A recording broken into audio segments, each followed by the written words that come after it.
As an immigrant to this country, I would like to say a few words to my fellow Americans and to our friends around the world about the events of recent days.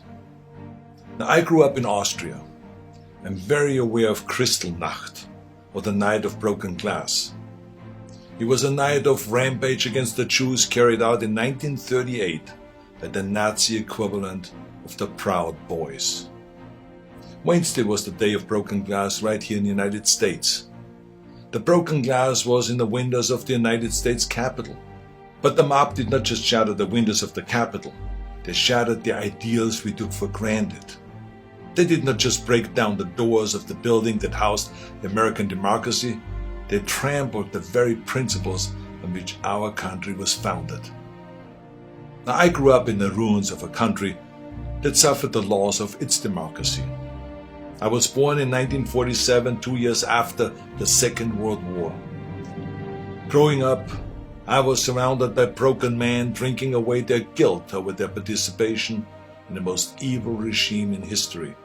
Not all of them were rabid anti-Semites or Nazis.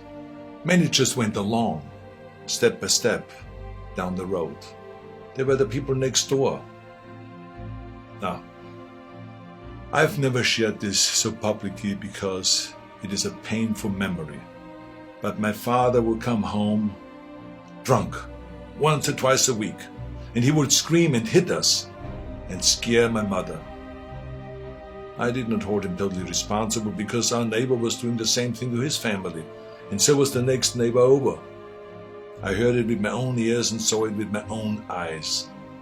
They were in physical pain from the shrapnel in their bodies and in emotional pain from what they saw or did. It all started with lies and lies and lies and intolerance. So being from Europe, I've seen firsthand how things can spin out of control. I know there is a fear in this country and all over the world that something like this could happen right here. Now, I do not believe it is, but I do believe that we must be aware of the dire consequences of selfishness and cynicism. President Trump sought to overturn the results of an election, and of a fair election. He sought a coup by misleading people with lies.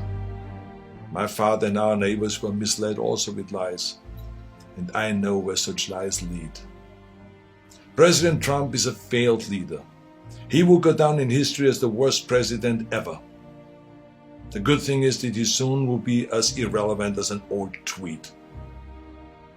But what are we to make of those elected officials who have enabled his lies and his treachery? I will remind them of what Teddy Roosevelt said. Patriotism means to stand by the country. It does not mean to stand by the president. Now, John F. Kennedy wrote a book called Profiles in Courage. A number of members of my own party, because of their own spinelessness, would never see their names in such a book, I guarantee you. They are complicit with those who carried the flag of self-righteous insurrection into the Capitol. But it did not work. Our democracy held firm. Within hours, the Senate and the House of Representatives were doing the people's business and certifying the election of President-elect Biden. What a great display of democracy. Now, I grew up Catholic. I went to church, to Catholic school. I learned the Bible and my catechism and all of this. And from those days, I remember a phrase that is relevant today: a servant's heart. It means serving something larger than yourself. See, what we need right now from our elected representatives is a public servant's heart. We need public servants that serve something larger than their own power or their own party. We need public servants who will serve higher ideals, the ideals in which this country was founded, the ideals that other countries look up to. Now, over the past few days, friends from all over the world have been calling me in distraught and worried about us as a nation. One woman was in tears about America, wonderful tears of idealism about what America should be.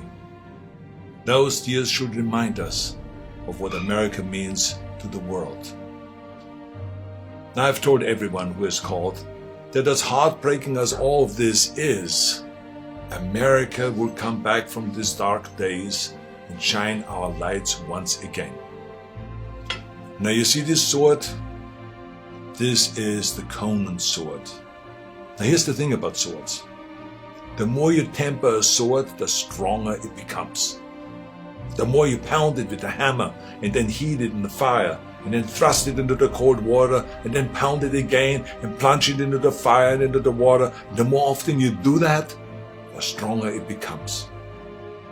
I'm not telling you all this because I wanted to become an expert sword maker, but our democracy is like the steel of this sword.